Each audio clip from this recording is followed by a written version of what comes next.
Well, I'm here with Andrew Marcus. He's a producer-director of Hating Breitbart. That's a film, right? Yes, the most ironically named film ever. Well, it's funny because he was polarizing, to say the least. I knew Andrew pretty well. I liked Andrew. I appreciated everything he did. I'm a fan of the site, of Breitbart, continually today. I think it's even gotten better. And yet there is this polarization that Andrew brought about because he was very vocal. He didn't pull any punches. He was not politically correct. And I appreciated that for him. He was interested in the truth, period. Oh, absolutely. No matter where the chips fell. Right. Oh, no. On Republicans that's exactly or Democrats, right. Didn't matter. No, it definitely did not matter. Yeah. He was willing to call anybody out. Exactly. I think people perceived him as polarizing. This was a guy who said, his mantra was that the media class is the wall that we need to overcome in order for our voices to be heard.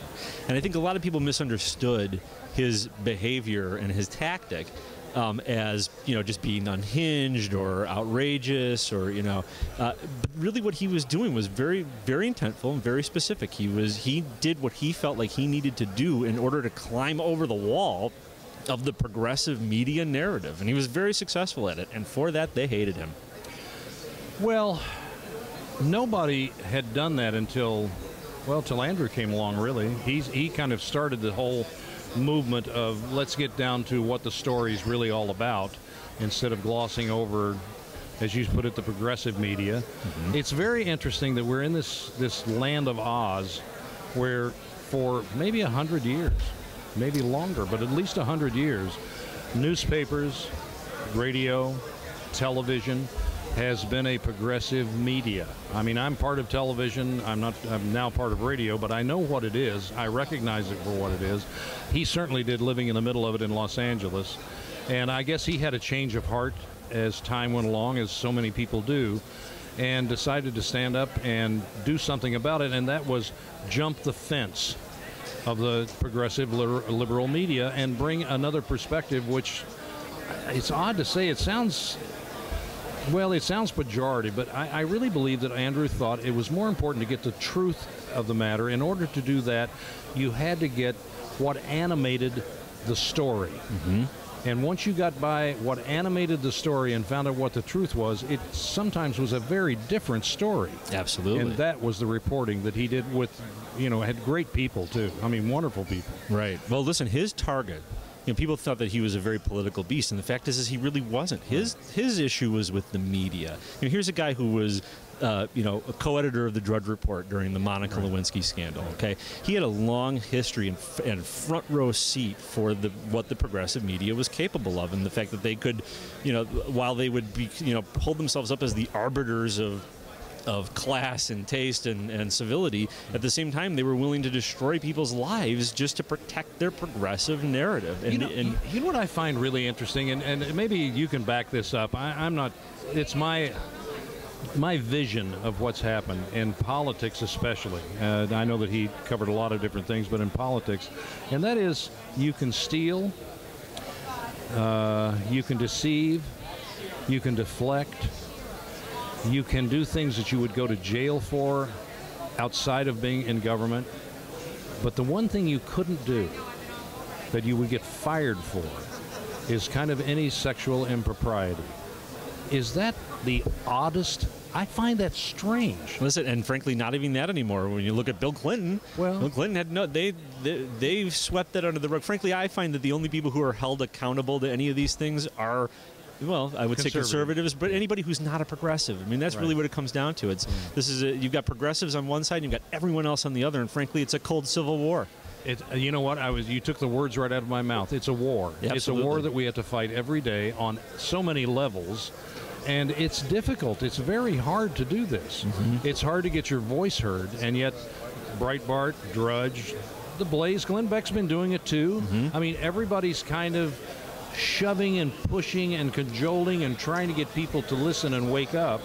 to what's really out there and what we as Americans are fighting, not just what Breitbart is fighting and what everybody else in the media on the right side is fighting. It's really what America's fighting. Oh, and listen, Andrew Breitbart clearly was emblematic of a much bigger movement. You know, when he passed away, and all of a sudden you start seeing everybody say, "I am Breitbart, I am Breitbart." You look on Twitter, and everyone changed their avatars to his image. I mean, what an inspiration! But that fight was in people already, and he just tapped into it, and that's what made him so electric. And it was like so that. What did they used to call it? The silent majority, and all of a sudden the silent majority woke up, and they weren't silent anymore. Well, everyone's all of a sudden empowered with their. Everybody's got a camera on their cell phone. You know, the media does not have a monopoly on the narrative anymore. It's got to be killing them. Plus the fact, the interesting thing, I am not a member of the Tea Party. I probably would be a member of the Tea Party if anybody ever asked me if I'd like to join, but they never have, and I've actually never sought them out, and I kind of live in a remote place in Texas with my guns and Bible.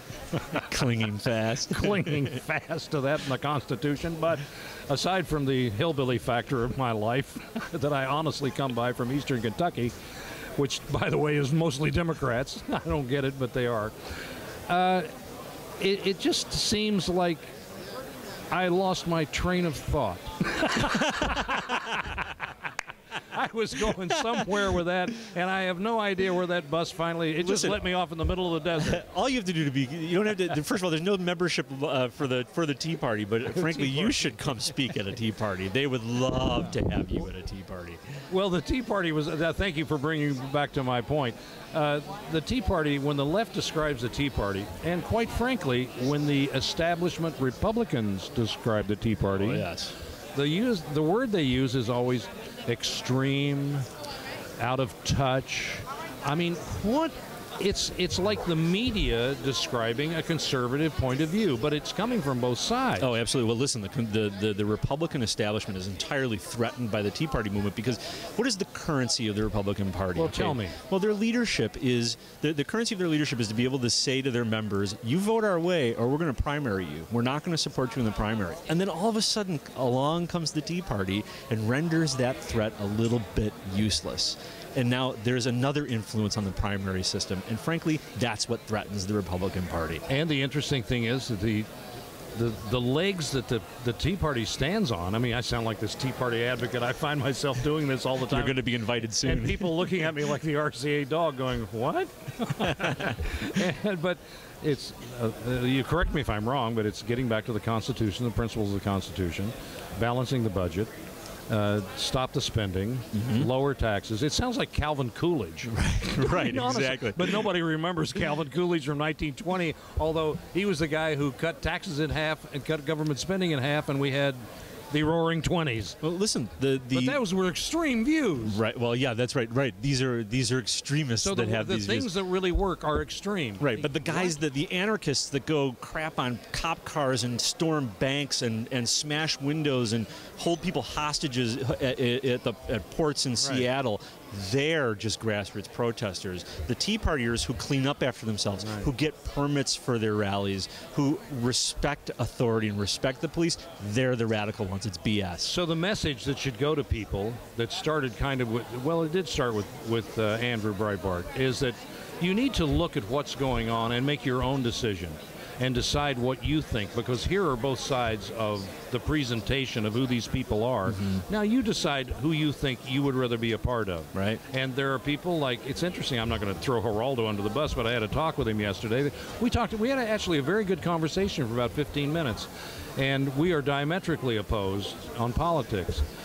He's softened a little bit, I think, as he's gotten older. And I asked him, I said, is this Winston Churchill coming into play, that when you're young and a liberal, if you're not a liberal, you have no heart, and you're old and not a conservative, you have no brain. So are you getting to the brain portion of your life now? And we laughed about it, and we had fun. But there is just this progressive, Darwinian, evolving mankind government that is so incredibly destructive. Yes. And it defies my imagination to wonder why so many people in the media so many people in government, other than, I can understand in government because it has to do with control, has to do with money, and has to do with power. I get that. But in the media, I just don't get it. Look, they've been conditioned for a very long time to perceive the conservative movement as racist, sexist, bigot, homophobe. I mean, that's they're, you know, I don't think that they have classes on that in journalism school, but the fact is, you know, it's a bubble. They exist in a bubble, and they all come out with a group think that this is their worldview. One of the best books that I've read on this, and I don't really promote him. I've never met Mark Levin. I've never even shaken hands with him or said hello, but he came out with a book called Ameritopia.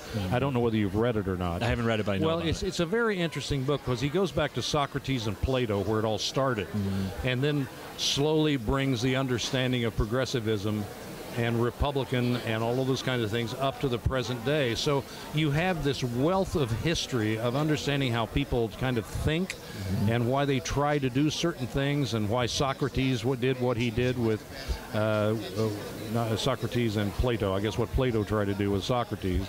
And it's just fascinating how it's Thomas More's, you know, he invented the word utopia in the 11th century. And it's trying to make what I think is kind of a wild. I think progressives are trying to achieve heaven on earth. You know, that's maybe giving them even way too much credit. It's the perfect society, because when you think in terms of heaven, heaven will be that perfect place to live where everybody will be happy and everything will be equal, everything will be fair. We know very well. Do you know of anything in history in your lifetime, any kind of perspective, that's ever been equal? Oh, anything? No, it doesn't exist. It definitely does. The world is not fair. Brother Dave Gardner existence used to say, isn't fair. Let's do it again. He said, beloved, you can't do it again. You may do something similar, but you can't do it again. Right. So even that's not equal. That's right. No, you know, and frankly, what they're looking to institute, it's got a label. It's called democratic socialism. There's a group called the Democratic Socialists of America, and Barack Obama, you know, springs forth from that group. That is what they're looking to achieve, democratic socialism. And I can't find a model anywhere in this world where socialism provides anything near what they would consider a utopia. Historically, it has never worked. Especially the national brand. But yet, we still go for this like as if it's going to be some kind of utopia, and it will not. I think I shared this with you when we were talking last, but it's the Washington quote that I ran across just a couple of weeks ago, and I was surprised because he took the time. Andrew would love this if he didn't know it. He took the time to describe what government wasn't, what it is, and what it could be. And he did it so. I don't know how long he sat over his desk with that quill and ink, but I mean, it was like, here's what he said. Government is not reason. It is not eloquent. Government is force. It's like fire. It's a dangerous servant and a fearful master. You could write 2 books on just that. And my point, and I think where Andrew probably was, if I'm not mistaken, is as Washington looked at the United States and as it was being formed with the Constitution and all of the dangers that were involved and the things that the problems that we would run into and the nature of man, we are now at the fearful master portion of that. Our government does not serve us anymore. They are not a dangerous servant. They are way past that to a fearful master. Absolutely. And if people can wake up to that and understand that all of the propaganda that goes on with NBC, ABC, CBS, CNN, all of them, when this is exposed, they're going to understand that they're under a very fearful master.